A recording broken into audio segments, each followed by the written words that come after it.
বাপের প্রতিষ্ঠানে সন্তান যখন বসে, ম্যানেজারও যদি বাপকে বলে কখন আসে কখন যায়, ওর তো কোনো ঠিক ঠিকানা নাই।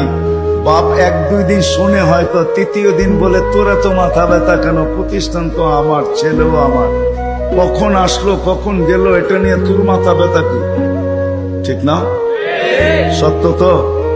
হ্যাঁ সত্য তো? বুঝাইতে পারলাম?